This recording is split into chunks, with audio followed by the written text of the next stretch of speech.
হঠাৎ করেই মনে হলো যে একটু ধনেপাতার চপ খাবো, আর এখন একদম বিকাল গড়িয়ে কিন্তু সন্ধে হয়ে গেছে।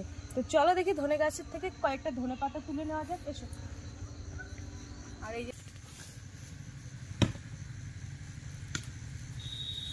বাবা গোড়া তুলে ফেলেছি, দেখেছো? আজকে জমিয়ে খাওয়া হবে কিন্তু, যাই বলো না কেন।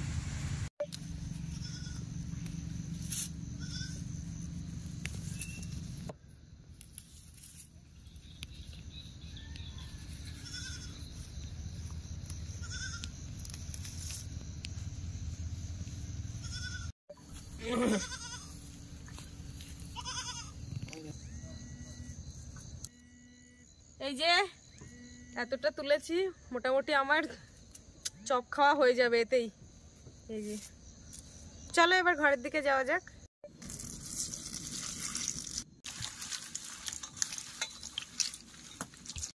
খুব সুন্দর করে কিন্তু ধনেপাতাগুলো ধুয়ে নিয়েছি। তো এবারে কুচি কুচি করব। আর আজকে ধনেপাতার চপটা কিন্তু একদম অন্য ধরনের করব, তোমরা সম্পূর্ণ পর্বটা দেখতে থাকো। এই যে দেখো,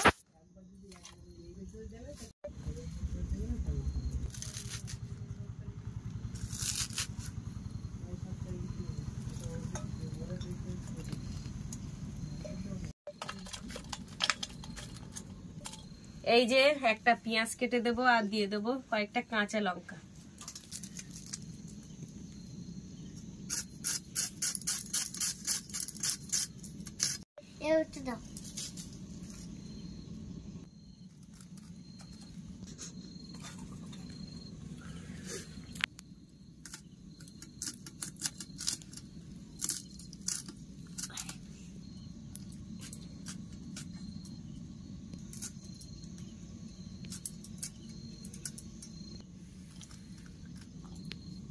বন্ধুরা এদিকে পেঁয়াজ কাঁচা লঙ্কা কাটা হয়ে গেছে, এবারে দিয়ে দেবো বেসন।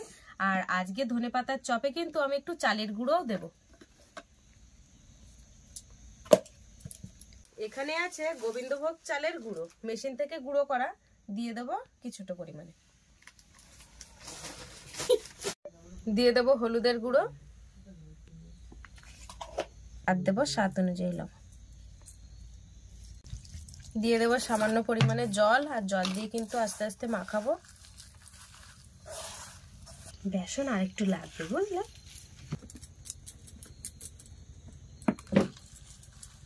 আর এতে একটু লঙ্কার গুঁড়ো দিয়ে দিচ্ছি। বেশি লাগবে।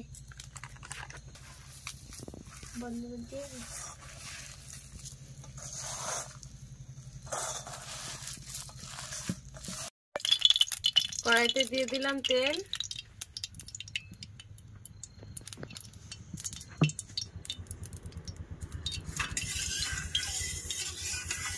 ওদিকে আমার তেলটা কিন্তু গরম হয়ে গেছে, আর এবারে দেখো ছোট ছোট বড়ির আকারে কিন্তু আমি ছেড়ে দিচ্ছি। আর আজকে কিন্তু ধনেপাতার চপটা বেশ সুন্দর লাগবে, যেটা আমি বুঝতেই পেরেছি।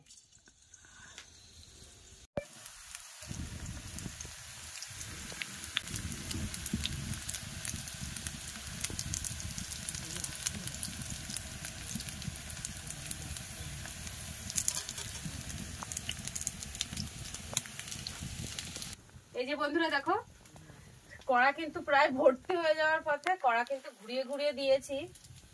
এই যে এইভাবে করলে কিন্তু অল্প তেলেই কিন্তু হয়ে যায়।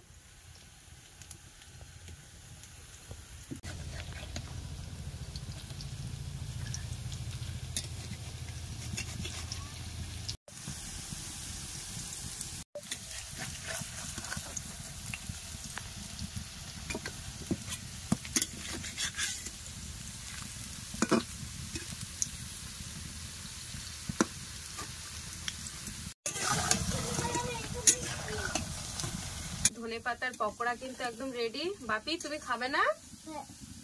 ও কিন্তু সন্ধ্যাবেলা ভাত খেয়ে নিয়েছে, আর এবার একটু পকোড়া খাবে। এই শীতের সন্ধ্যায় বাড়িতে বসে বসে ধনেপাতার পকোড়া তোমরাও বাড়িতে বানিয়ে খাবে, অসাধারণ খেতে। আমার কিন্তু এটা রেডি হয়ে গেছে, এবারে তুলে নেব।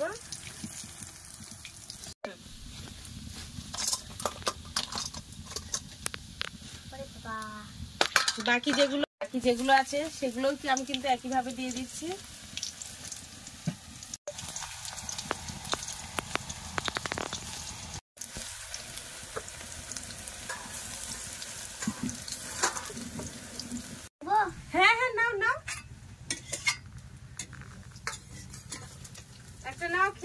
কেমন হয়েছে?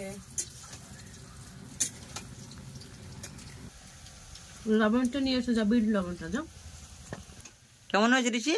খুব ভালো হয়েছে। কই একবার খাও দেখি। ভালো হয়েছে? ভালো হয়েছে। আচ্ছা আচ্ছা।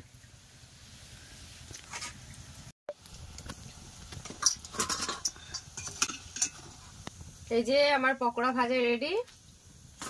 এবার কড়াটাকে তুলে নেব। গরম তেল,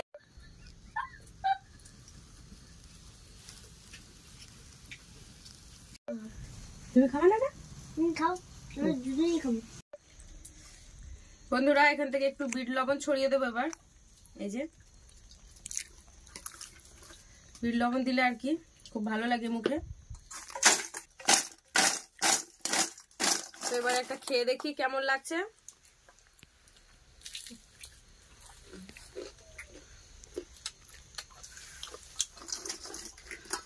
কেমন? দারুণ হয়েছে। ধনেপাতার যে গন্ধটা সেটা কিন্তু সুন্দর লাগছে। ধনেপাতার চপ যখন আমরা দোকান থেকে কিনে খাই ঠিক তখন মানে বেসনের পরিমাণটা এত বেশি থাকে যে ধনেপাতা খুঁজেই পাওয়া যায় না। এখন বাড়িতে বানিয়ে খাচ্ছি কিন্তু একদম পারফেক্ট হয়েছে একদম। বাবা বলে দাও কেমন, ওদেরকে একটু ঘুরিয়ে দাও ক্যামেরা। বলো। খুব ভালো হয়েছে। ভালো হয়েছে? আচ্ছা, আজকে যদি তোমাদের এই ধনেপাতার পকোড়ার রেসিপিটা ভালো লেগে থাকে অবশ্যই আমার চ্যানেলটিকে সাবস্ক্রাইব করবে। আর এরকম ধরনের নিত্য নতুন রেসিপি দেখতে কিন্তু এসআরপি প্রিয়া চ্যানেলটিকে অবশ্যই সাবস্ক্রাইব করতে হবে। তো চলো আজকের মতো টাটা, দেখা হচ্ছে নেক্সট ভিডিও নিয়ে।